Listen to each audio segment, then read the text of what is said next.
une tache de sang au fond de votre culotte et pourtant vous n'êtes même pas en période de menstruation. Quelle surprise, n'est-ce pas? Et vous vous demandez, mais comment est-ce possible? En fait, vous pensez certainement que vous êtes la seule à qui ça arrive, mais détrompez-vous. Les saignements en dehors des règles, c'est très courant. Cependant, même si ça arrive à plein de femmes, il faut tout de même s'assurer que tout va bien. C'est pourquoi aujourd'hui, je vous explique tout sur cette petite tâche qu'on appelle le spotting.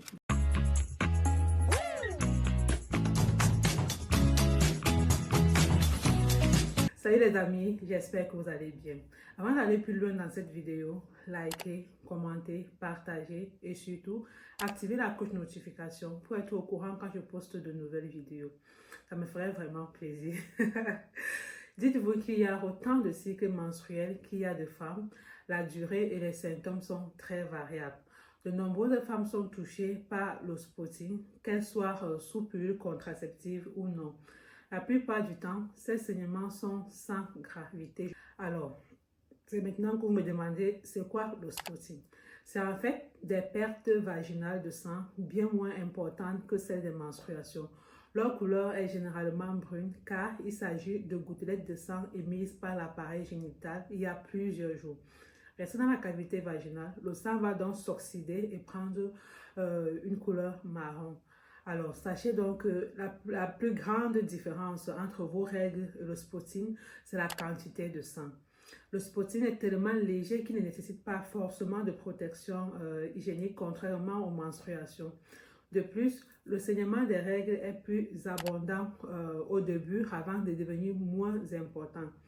Alors, la quantité de spotting reste faible et égale. L'aspect du saignement est également important, plus ou moins rouge dans le cas des règles et toujours marron dans le cas du spotting. Alors que les règles durent généralement environ 5 jours, la durée du spotting est aléatoire et dépend de sa cause. Une autre différence est que les règles surviennent généralement à intervalles réguliers tous les 28 jours environ, même si certaines femmes ont naturellement des cycles menstruels plus aléatoires avec des règles irrégulières. Le spotting, quant à lui, peut intervenir à tout moment du cycle. Je dis bien à tout moment. Enfin, le spotting est indolore, contrairement aux règles qui peuvent parfois être, je vais dire, très douloureuses. Bref, dans la plupart du temps, le spotting apparaît suite à un dérèglement hormonal, mais il peut avoir d'autres causes. Je vais donc vous en citer 8. La première cause, c'est au démarrage d'une nouvelle contraception hormonale. Les spottings sont le plus souvent liés à l'action des hormones sous pilule, en particulier lors des 3 à 6 premiers mois de prise. Les autres contraceptifs hormonaux que sont les implants, les anneaux vaginaux ou encore le stérilet peuvent aussi être en cause. La deuxième cause, ce sont des IST, maladies sexuellement transmissibles. Il faut faire attention aux maladies. Si le spotting se prolonge dans la durée ou s'il revient assez fréquemment, cela peut être signe de maladies gynécologiques comme les fibromes utérins, d'une infection sexuellement transmissible, comme je l'ai dit plus tôt, ou d'endométriose. Dans ce cas, il faut consulter un gynécologue pour plus de précision. Maintenant, la troisième cause, c'est lors d'une grossesse. Alors, le phénomène de spotting est également courant pendant la grossesse. C'est généralement le cas au cours du premier trimestre. On parle d'hémorragie d'implantation. Et sachez donc que ce phénomène peut se produire au moment de la nidation, c'est-à-dire lorsque l'embryon s'implante dans l'utérus. Par ailleurs, les règles peuvent parfois se poursuivre sous forme de petits saignements au premier trimestre de la grossesse. Donc, n'ayez crainte, allez tout simplement consulter. Au quatrième point, nous avons l'ovulation. Alors, certaines femmes ont de très légers saignements au milieu du cycle menstruel au moment de l'ovulation. Il s'agit habituellement de saignements très brefs. Vous pouvez les identifier en suivant votre cycle ovulatoire. La cinquième cause dont je vais vous parler, c'est lors de la préménopause. À l'approche de la ménopause, le corps connaît une période de transition hormonale. Il n'est pas rare de présenter du spotting lors de cette période de préménopause en raison de ce dérèglement hormonal. En sixième position, nous avons des fibromes et polypes utérins. Ces deux-là peuvent provoquer un spotting. Celui-ci peut s'accompagner des règles plus abondantes ou dans certains cas de douleur pelvienne, mais nombreuses sont les femmes qui n'ont aucun symptôme, je dis bien aucun symptôme. Au numéro 7, c'est-à-dire en certaines positions, nous avons des anomalies du col de l'utérus. Alors, si vous remarquez de légers saignements après avoir eu des rapports sexuels et que vous ressentez des douleurs pendant vos rapports sexuels, encore appelé dyspareunie, je vais vous faire une vidéo là-dessus. Parlez-en à un médecin car ces symptômes peuvent évoquer un problème au niveau de votre col de l'utérus.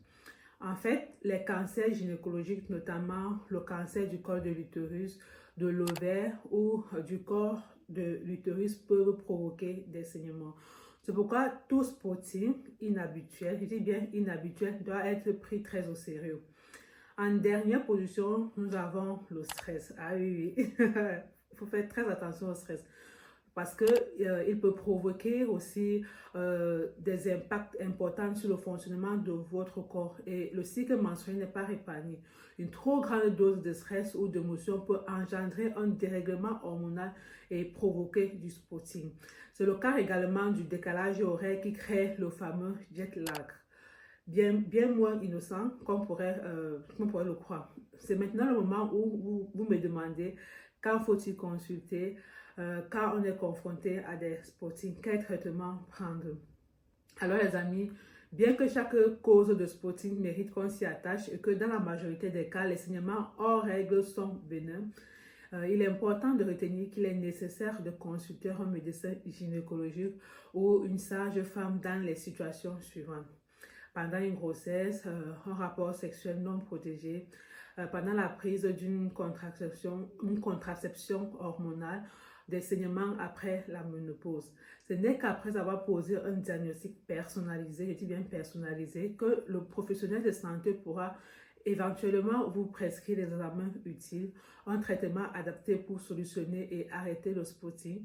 Et ceci pourrait être soit un changement de contraception, une chirurgie en cas de polype ou fibrome, un traitement antibiotique pour les infections ou un traitement hormonal de substitution pour limiter le dérèglement hormonal.